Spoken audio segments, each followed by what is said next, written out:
बिस्मिल्लाहिर्रहमानिर्रहीम अस्सलाम वालेकुम। कैसे हैं बस आप लोग? उम्मीद करती हूँ सब खैरियत से होंगे और अपने अपने घरों में खुशहाल होंगे।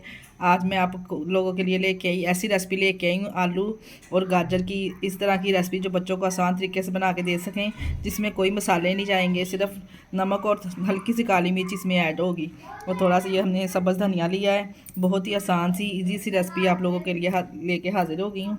चले जी शुरू करते हैं। बिस्मिल्लाहिर्रहमानिर्रहीम। शुरू करने से पहले ये हमने 3 अदद आलू लिए थे, इसको हमने इस तरह से क्रश कर लिया था कद्दूकश की मदद से। और ये हमारी 3 से 4 अदद हमारी गाजरें, इनको भी हमने इस तरह से क्रश कर लिया था। और इनका हमने पानी रिमूव करना है। मलमल का कपड़ा आप लोग या नेट कोई ले सकते हैं, इस तरह से जैसे मैंने ली है। इसमें डाल के हमने इसका पानी अच्छे से रिमूव कर लेना। पानी नहीं होना चाहिए आलूओं में। इसको हम कवर करके इसका पानी रिमूव करेंगे। ये देखिए इस तरह हमने इसका पानी रिमूव कर लिया है। पानी भी इसका आप ज़ाया ना कीजिए। और इसका आपको पता है पोटैटो का जो पानी है वो फेस के लिए कितना अच्छा है, कितनी अच्छी रेमेडीज़ है। आप लोग बना के फेस पे अप्लाई कर सकते हैं। ये देखिए जी कितने अच्छे से हमने इसका पानी ना आलू में से रिमूव कर लिया है। इसी तरह से हमने गाजर का पानी इसमें से रिमूव कर लेना है जी। गाजर का पानी भी हमने इस तरह से रिमूव कर लिया है। इस तरह हमने इसमें डाल दिया एक बाउल में गाजरें भी और आलू भी हमारे। ये देखें।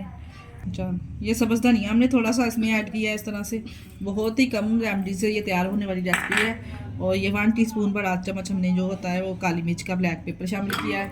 और 1 टीस्पून मैंने इसमें हस्बे ज़ायका नमक शामिल किया है। आप अपने टेस्ट के हिसाब से बना सकते हैं, जैसा आप खाना पसंद करें। ये हमने 2 टीस्पून मैंने इसमें डाला है कॉर्नफ्लोर। अगर आपके पास नहीं है तो आप चावलों का आटा भी इसमें डाल के ना तमाम चीज़ों को मिक्स कर सकते हैं। पानी नहीं हमने इसमें ऐड करना ज़रा भी।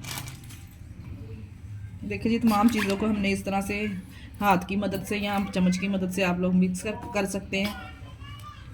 देखिए जी तमाम चीज़ें मैंने इस तरह से मिक्स कर ली है। जब आपने ये रेमडीज़ बनानी है तब भी आपने साथ ही इसको फ्राई कर लेना, नहीं तो इसने आस्ता आस्ता पानी छोड़ना शुरू कर देना है।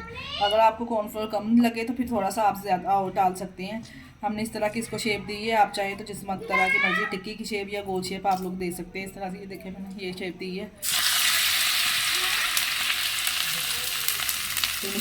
देखिए जी कितना अच्छा इसको कलर आ गया। इस तरह का कलर आ जाए तो हमने इसको निकाल लेना। सिर्फ 6 से 7 मिनट लगे हमने इसको फ्राई करते हुए।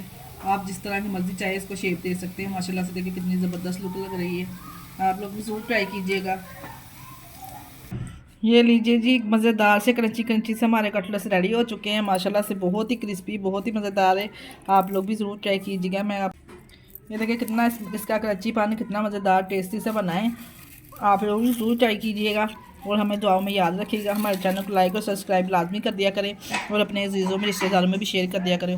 झटपट से बनने वाली ये रेमडीज़ मैंने आप लोगों के साथ शेयर की है। अगर कोई जल्दी से मेहमान आ जाए तो जल्दी से आप ये ट्राई करके दे सकते हैं। ओके, अल्लाह हाफिज़। अपना बहुत सारा ख्याल रखिएगा।